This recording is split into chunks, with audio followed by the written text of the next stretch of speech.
네, 안녕하세요. 우리 영케이 클리닉 김장한입니다. 오늘은 이제 가을이나 겨울에 주로 문의를 많이 주시는 딸기코, 주사비라고 하죠. 코가 빨개지는 거, 그거에 대해서 말씀을 드릴 건데, 이 질환이 뭐 어떻게 해서 생기고 뭐 어떻게 치료하고 이런 것보다는 중요한 치료 사례 두 가지를 제가 예를 들어서 쉽게 말씀을 좀 드릴게요. 두 분 다 50대 중반 남성분이신데, 첫 번째 분은 치료가 잘 됐던 케이스예요. 이분은 한 3년 전쯤에 내원을 하셨었는데, 그때 당시에 총선에 출마하셔서 어디 시장 후보로 나서실 계획이라고 하시더라고요. 근데 코가 너무 빨개가지고 그거를 먼저 좀 치료를 하고 그 다음에 뭐 선거에 임하겠다 이렇게 해서 오셨습니다.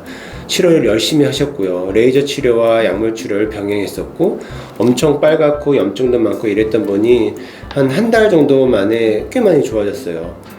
그래서 이거 혹시 치료 사례로 저희 병원에서 활용하고 싶은데 괜찮을까 했더니, 역시 공직에 출마하실 예정이시라 그건 안 된다고 하셔서 좀 아쉬웠지만 어쨌든 상당히 결과가 좋았고요.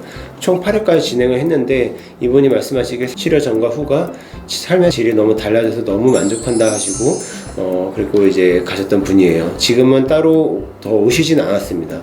아직까지도 아마 괜찮으신 걸로 생각이 돼요. 두 번째 분은 똑같이 50대 중반이신데 운동 좋아하시고 골프 좋아하시고 야외에서 잘 활동하시지만 자외선 차단제 이런 거 전혀 안 하시고 보습도 잘 안 하신대요. 그리고 또 술 엄청 좋아하세요.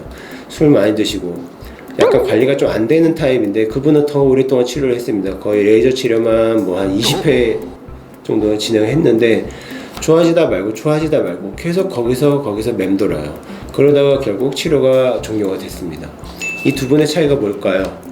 병원에서 여러 가지 방법을 이용해서 주사비, 홍조 치료를 합니다. 하지만 그 전에 반드시 병행되어야 되는 본인의 생활 습관상의 교정이 있어요. 자외선, 그 다음에 술, 그 다음에 뭐 건조한 거, 이런 거 차단하고 스스로 관리하시지 못하시면 병원에서 아무리 많은 돈을 들여서 아무리 좋은 레이저 치료를 해도 절대로 좋아지지 못합니다. 이 두 분이 그 분명한 차이를 보여주는 것 같아요. 제가 개인정보 때문에 따로 자료 화면을 보여드리면 못하지만 이 사례만 보더라도 딸기코 치료를 어떻게 해야 되는지 금방 아실 수 있을 겁니다. 딸기코 치료 딴 게 없습니다. 일단 자외선 차단제, 보습, 그리고 술 줄이는 거 최대한 그 자기관리 해주시고, 그거를 바탕으로 해서 혈관 레이저 치료, 항생제 약물 치료, 거기다 필요하다면 다른 초음파나 고주파 치료를 병행해 볼 수 있어요. 꾸준하게 적어도 2-3달 정도 열심히 치료를 하시면 꽤 좋아지십니다. 다만 개인 생활 습관상에서 교정이 안 되고 치료를 너무 듬성듬성 오시고 이러시면 치료 효과가 많이 떨어질 수 있어요. 특히 이제 겨울철 되면 찬바람 많이 불죠. 우리 춥다고 막 히터바람 엄청 쬐입니다. 막 따뜻한 데 있으려고 하고 히터바람 엄청 건조하고요. 그 상태에서 밖에 나가면 온도 차이에서 엄청나게 더 딸기코가 악화될 겁니다.